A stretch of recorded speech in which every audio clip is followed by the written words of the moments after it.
Eu sou Davi Ribeiro, fiz assistência à curadoria dessa exposição, porque ajudou bastante, cartaz aqui no MASP até o dia 9 de junho de 2024. E convido vocês para visitarem essa exposição comigo e verem o quanto é importante a gente discutir o papel que a arte pode ter em momentos de crise. A Grand Fury nasceu em 88. Nos Estados Unidos existia um silêncio muito grande sobre o que estava acontecendo, né, em relação ao HIV e AIDS. Não tinha testagem, não tinha tratamento. A gente sabe muito bem como é que é a questão da saúde pública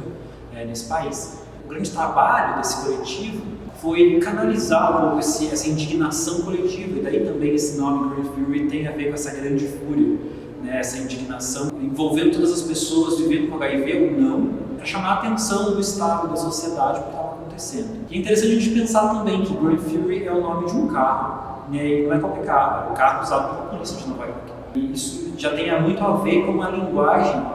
que Grand Fury vai utilizar durante o seu período de atuação. Eles usaram algo que a gente chama de culture jamming, ou interferência cultural, intervenção cultural, que é capturar imagens ou discursos que estão presentes na mídia, que são conhecidos e reconhecidos facilmente, para comunicar mais facilmente, né, para ter um impacto rápido na sociedade, né? Existia, enfim, uma enormidade de estigmas envolvendo pessoas vivendo com HIV e AIDS, e, enfim, não existia qualquer alternativa para essas pessoas de dignidade, de vida, na verdade, algo que era visto pelo Grand Fury como uma crise política, né? A AIDS como uma crise, a crise da AIDS como uma crise política, contra a qual era preciso se engajar diretamente para poder evitar que ela se disseminasse ainda mais, que preconceitos e estigmas também se disseminassem. A gente decidiu trazer essa exposição para o Brasil porque a gente acredita que é uma história pouco contada, existe bastante silêncio e esquecimento em relação ao que foi isso. E a gente considera super importante não só trazer essa exposição para cá, fazer essa exposição nesse espaço que é o MASP, mas também abrir um ciclo todo dedicado às histórias da diversidade LGBTQIA+, com essa exposição. Porque a gente entende que, mais do que uma exposição que trata de uma ação histórica em relação a um momento bastante marcante para a comunidade LGBTQIA+, que diz respeito à forma como a gente passou a ser visto, é importante a gente lembrar dessa história, lembrar de quem se engajou e de quem construiu, pavimentou um caminho super importante para que hoje existissem alternativas de tratamento, alternativas de prevenção, alternativas, enfim, de representação, de representatividade de pessoas com HIV e AIDS, para além desse grande estigma, desse grande olhar de discriminação e de rejeição que era o único discurso praticamente entre os anos 80 e os anos 90 em especial. Ao longo do processo da produção dessa exposição, a gente teve contato com vários membros do coletivo que ajudaram a tomar várias decisões sobre como expor, né, o que expor, né. A gente também conversou bastante sobre algumas questões que deveriam ganhar mais destaque, como, por exemplo, o outdoor que fala sobre a política de saúde nos Estados Unidos, né, que é um grande país industrializado sem um serviço nacional de saúde, serviço público de saúde. A gente pensou como trazer isso, né, para o Brasil. O coletivo sempre teve uma preocupação muito grande em não falar sobre outras realidades que eles não conhecem, que não são as com as quais eles trabalharam,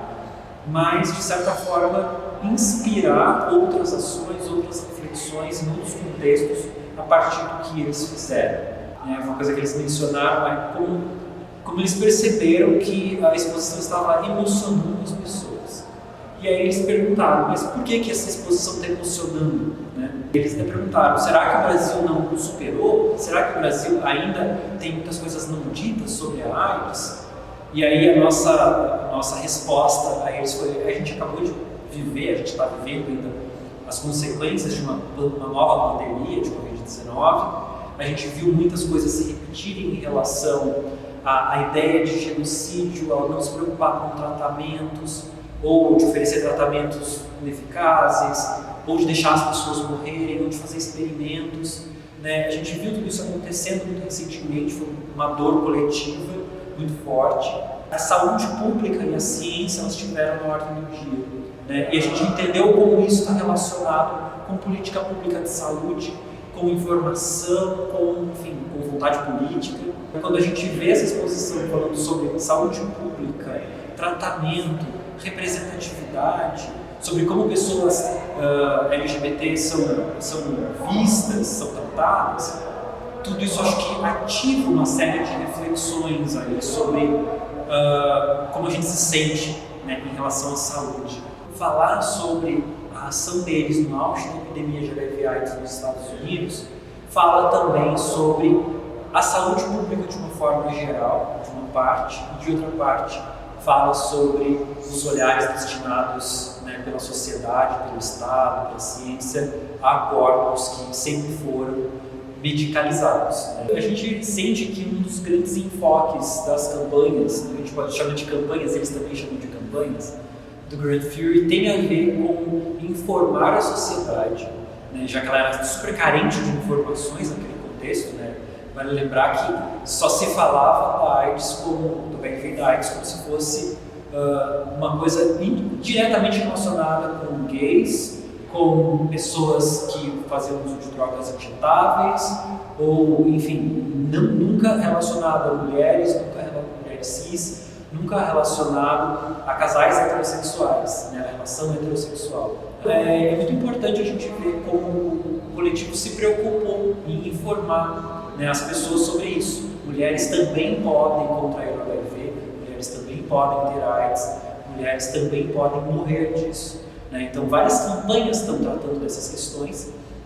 e eles se aliaram a muitos coletivos feministas e femininos que discutiam essa questão, porque também está relacionado aos direitos sexuais e reprodutivos das mulheres. É algo que é bastante importante, né, dessa atuação do Grand Fury em relação à relação entre o que a sociedade sabia ou não sabia sobre as formas de contágio, de transmissão, e de como as mulheres também poderiam contrair, né, o HIV. Esse ano dedicado às histórias da diversidade LGBTQIA+, no MASP, ele é bastante especial, como foram todos os outros últimos ciclos, por trazer para um espaço relevante de debate, que é esse museu, questões narrativas e histórias, como a gente diz no plural, que raramente estão ou estiveram presentes nesses espaços. Trazer para esse espaço artistas e coletivos e pessoas e reflexões que tratam não só da população LGBTQIA+, na perspectiva histórica também, faz a gente pensar sobre como essas pessoas se veem no mundo, como essas pessoas estão pensando a sua existência, como elas estão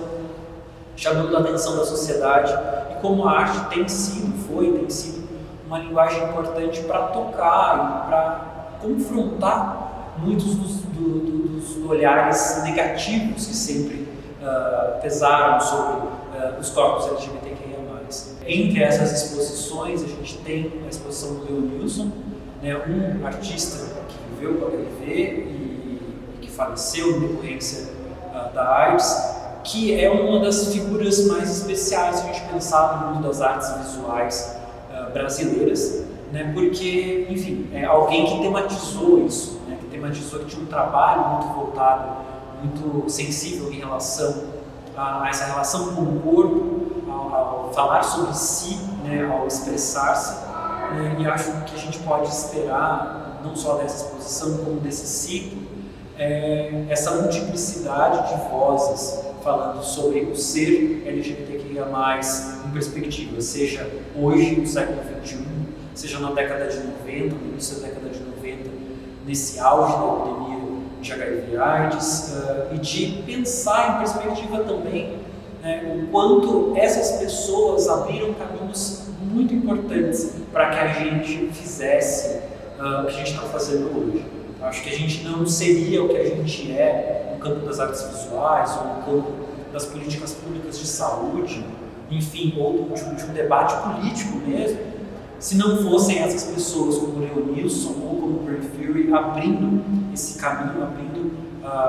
muitas vezes com muita dor, com muita tristeza, com muito peso, né, abrindo esses caminhos para que a gente pudesse ocupar esses espaços hoje e falar sobre isso